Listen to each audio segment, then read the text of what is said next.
Over 12,000 years ago, the Laurentide ice sheet began to retreat from northern and southeastern Wisconsin, creating one of Wisconsin's largest waterways, the Milwaukee River system.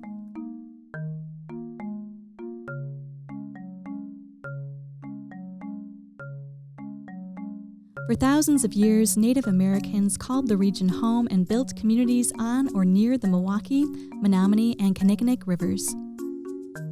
Time passed. Seasons changed. The world changed. Native Americans were pushed westward and the rivers began to be a point of contact with the outside world.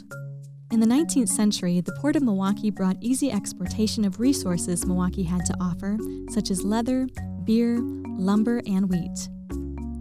During the same time, the number of manufacturers in the city grew from 558 to 2,879 in just 30 years. Many of the businesses established themselves along the rivers and pushed their product out to the world through the Milwaukee River system. The good land transformed and Milwaukee became the machine shop to the world. Along with fast expansion of industry, population, and urban development came consequential impacts on the watersheds. Businesses, construction sites, sewer systems, and farms all relied on the waterways. They produced and moved goods and disposed of byproducts and waste, significantly lowering the water quality. Although the rivers were fairly polluted near the turn of the century, there were swimming holes and schools up and down the rivers. North Avenue Dam was built, facilitating a hotspot for recreation along the river. Gordon Park was a small sand beach recreation area where people would swim, sunbathe, and in the winter they would ice skate. Eventually, the health commissioner recommended the park be closed due to excessive waste in the water. Milwaukee, just like other cities, gradually turned its back to the river, which had become severely polluted. Instead of opening up to the river, businesses and storefronts turned their face to the street.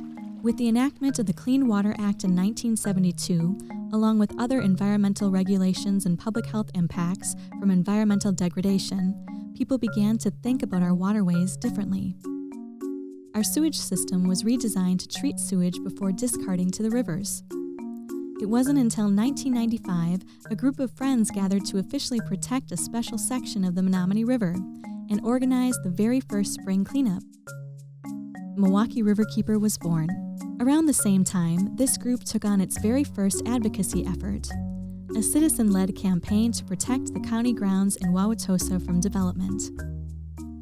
Over time, science and water quality became an essential ingredient in working to protect the waterways.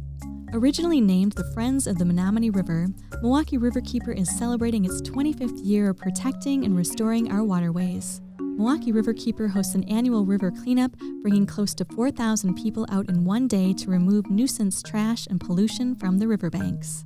Milwaukee Riverkeeper is equipped with a fleet of dedicated volunteers who monitor the waterways for water quality parameters. The data from these events is published in an annual river report card.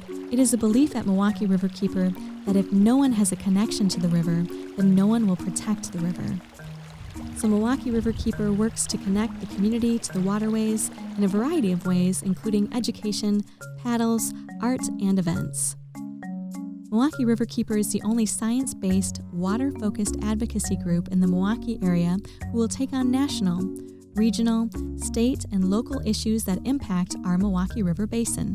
Milwaukee Riverkeeper has a goal of swimmable, fishable, and drinkable. Milwaukee rivers are seeing an unprecedented level of recreation, and it drives the economy. Yet still, we have a lot of pollution we want to clean up and habitat we want to restore. We don't need a small group of people doing conservation work perfectly. We need everyone practicing conservation imperfectly.